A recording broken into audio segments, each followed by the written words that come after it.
pollination.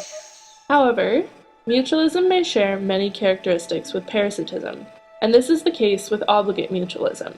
Here, instead of one thriving at the expense of the other, neither can survive or reproduce without the other. This is the definitive case of the fig tree and the fig wasp. The fig is not a fruit, but a hollow garden of flowers.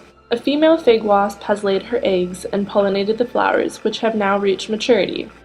The fig is a nursery. It is cared for the future wasps by protecting them within its galls. The male wasps mature early.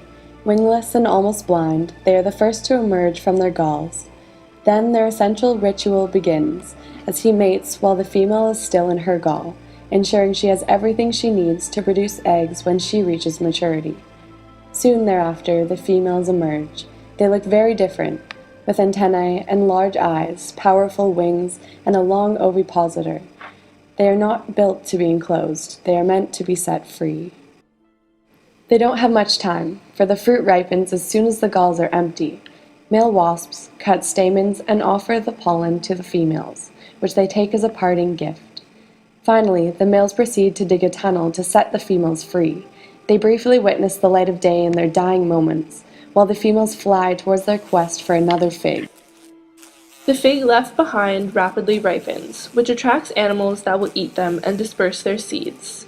This is the legacy of the wasp. She provides the pollination that completes the fig's reproduction. Female wasps have very short lives, and to cope with this and the risk of missing out on pollination, fig trees randomly fruit throughout the year.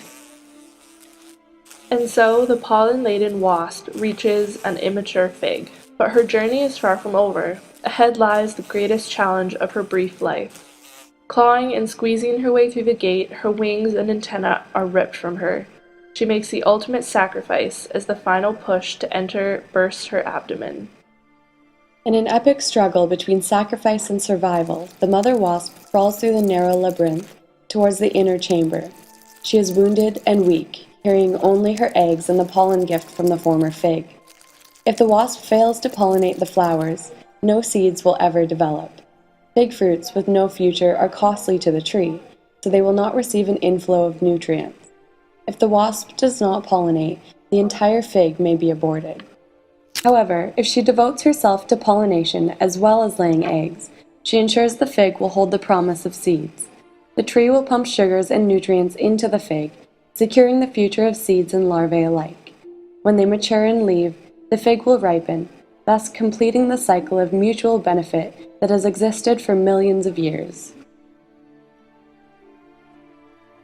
After so much effort, she finally reaches the nursery to complete her mission. The pollen she carries will ensure the fig remains, and so will her developing offspring. Struggling, she lays her eggs and her ovipositor into receptive flowers. Finally, she unpacks her gifts of pollen and fertilizes the fig. After perpetuating the relationship, she lays down in her grave of flowers. She is ensured life continues beyond her. The tree will care for her young alongside its own developing seeds.